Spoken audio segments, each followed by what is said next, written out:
Sayyidah Nafisah, ilmuwan wanita suci ini adalah kisah tentang seorang wanita suci, cicit Nabi Muhammad. Beliau juga seorang ilmuwan terkemuka pada zamannya, maka Imam Syafi'i pun berguru dengannya. Sayyidah Nafisah, 145 Hijrah 208 Hijrah, itu namanya. Makamnya di Kahirah, Mesir, masih dipenuhi dengan jemaah haji. Beliau menulis buku Nafisah Al-Ilm, Berani, serta Abidah Zahidah, tekun menjalani ibadah dan zuhud. Ketika berusia 44 tahun, beliau tiba di Kahirah pada 26 Ramadan 193 Hijrah. Berita kedatangan wanita luar biasa ini telah tersebar luas. Beliau turut disambut oleh penduduk Kahirah yang berasa bersyukur didatangi Sayyidah Nafisah. Beratus-ratus orang setiap hari datang menemuinya, bermula dari bermusyawarah, memohon doa atau mendengar nasihat dan ilmu darinya. Malah, abarnya ramai yang berkampung di luar rumah untuk bermalam, menunggu peluang bertemu. Lama-kelamaan Sayyidah Nafisah merasakan masanya disia-siakan untuk berkhidmat kepada ummah. Dia memutuskan untuk meninggalkan Kahirah dan kembali ke Madinah supaya dia boleh dekat dengan makam datuknya, Nabi Muhammad.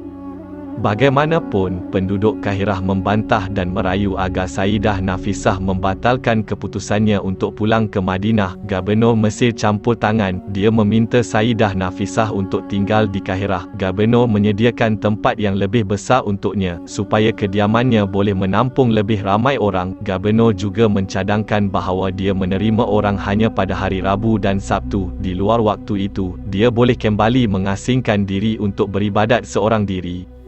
Gubernur menunggu sebentar. Sementara itu, Sayyidah Nafisah terdiam, menunggu petunjuk Allah. Akhirnya, setelah mendapat izinnya, beliau menerima tawaran gubernur dan memutuskan untuk tinggal di Kahirah sehingga kematiannya.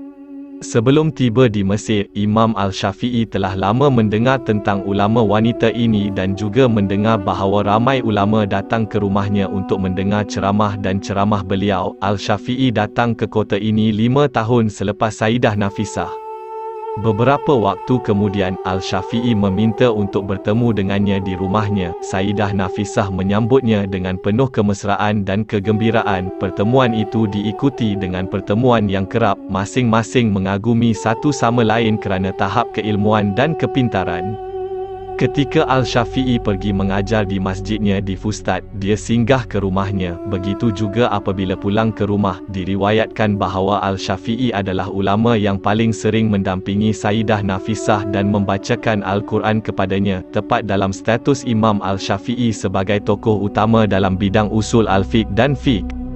Imam Al-Syafi'i sudah terkenal dan harum namanya di Baghdad. Fatwa Imam Al-Syafi'i di Baghdad dikenali sebagai Qaul Qadim, manakala fatwanya di Kahirah dikategorikan sebagai Qaul Jadid. Sepanjang Ramadan, Al-Syafi'i juga sering bersolat tarawih bersama Sayyidah Nafisah di masjid ulama wanita ini. Begitulah rapatnya dua insan hebat ini. Ketika Imam Al-Syafi'i sakit, dia menghantar sahabatnya bertanya kepada Sayyidah Nafisah mendoakan kesembuhannya. Sebaik sahaja kawannya pulang, Imam nampaknya telah pulih. Ketika beberapa lama kemudian Al-Syafi'i sakit tenat, dia meminta sahabat itu kembali kepada Sayyidah Nafisah untuk tujuan yang sama, meminta doa.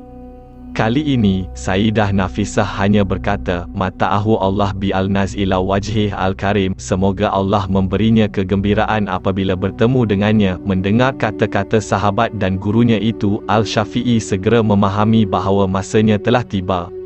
Al-Imam kemudiannya berwasiat kepada murid utamanya, Al-Buaiti, meminta Sayyidah Nafisah mendoakan jenazahnya sekiranya dia meninggal dunia nanti. Apabila Al-Syafi'i kemudiannya meninggal dunia, jenazahnya dibawa ke rumah ulama wanita itu untuk disembahyangkan.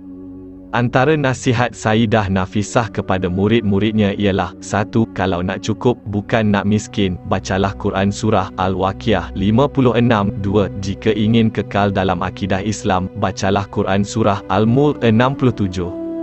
3. Jika tidak ingin haus pada hari berkumpul di akhirat, bacalah Quran Surah Al-Fatihah 1. 4. Jika ingin minum air telaga Nabi di akhirat, maka bacalah Quran Surah Al-Kautsar 108. Sayyidah Nafisah adalah fakta sejarah bahawa seorang wanita boleh menjadi ulama terkenal, bahkan menjadi guru kepada seorang Imam Syafi'i. Kami mendambakan kemunculan Sayyidah Nafisah seterusnya di dunia Islam.